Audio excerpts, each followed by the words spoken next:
میرے بڑے بھائی نے دروازہ بند کر کے تسلی کے ساتھ کوڑ دیا اس کو. ٹھیک ہے, بچپن کا واقعہ ہے. وہ میرے بڑے بھائی سے اتنا ہی ڈرتے تھے جتنا اپنے ابا سے ڈرتے تھے.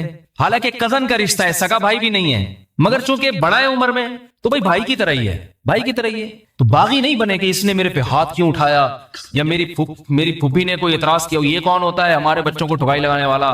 کیونکہ میرے بڑے بھائی ہی اس کو پڑھاتے بھی تھے, فری میں پڑھاتے تھے, انگلش پڑھائی ان کو, ٹیوشن پڑھایا, اس لیے کہ بھائی یہ کزن ہے, چھوٹے بھائیوں کی طرح ہے, بغیر پیسے لیے. میں بھی پڑھتا تھا اپنے بڑے بھائی سے, سارے کزن آگے بیٹھ جاتے تھے. ہم سب نے, پھوپھی زاد, خالہ زاد, چچا زاد نے اپنے بڑے بھائی سے پڑھا ہے, اور قرآن بھی میرے بڑے بھائی سے سب نے پڑھا ہے. بڑے سے چھوٹے بھائی جو ہے نا وہ حافظ قرآن تھے, وہ قرآن پڑھاتے تھے, اور ان سے بڑے بھائی ذرا وہ اسکول کی تعلیم اور ان چیزوں میں وہ ماہر تھے, انگلش میتھ وغیرہ وہ یہ پڑھاتے تھے. تو سارے کزن, کیونکہ کزنوں کا گھر قریب تھا, سارے آ کے انہی سے, ہمارے دونوں بڑے بھائیوں سے پڑھتے تھے, میں بھی اور وہ بھی.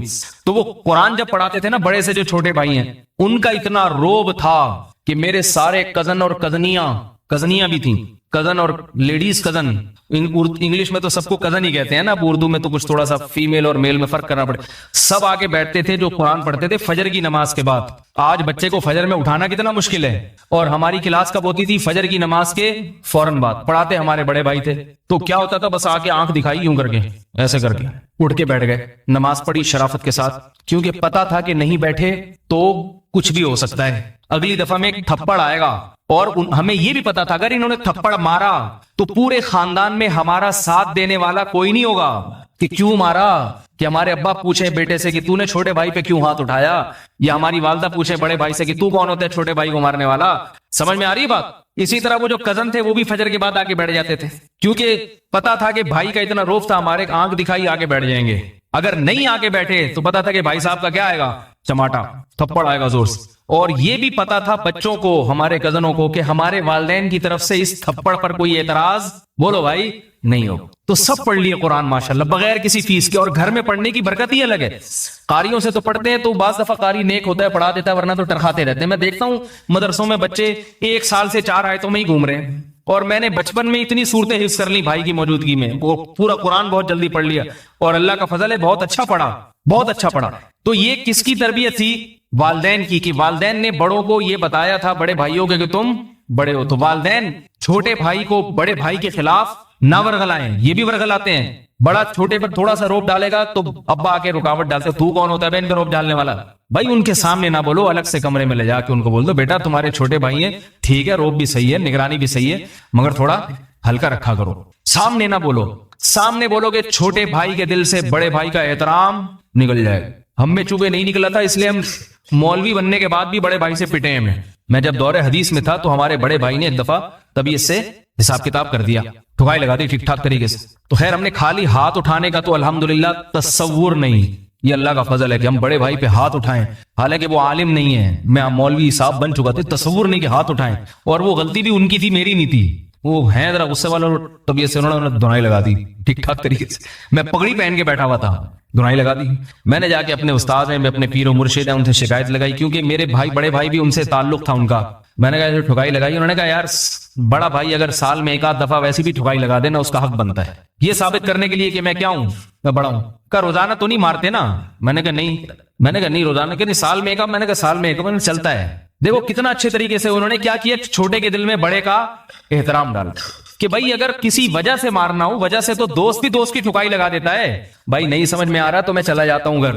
کسی وجہ سے تو دوست بھی دوست کو مکہ مارے گا نا.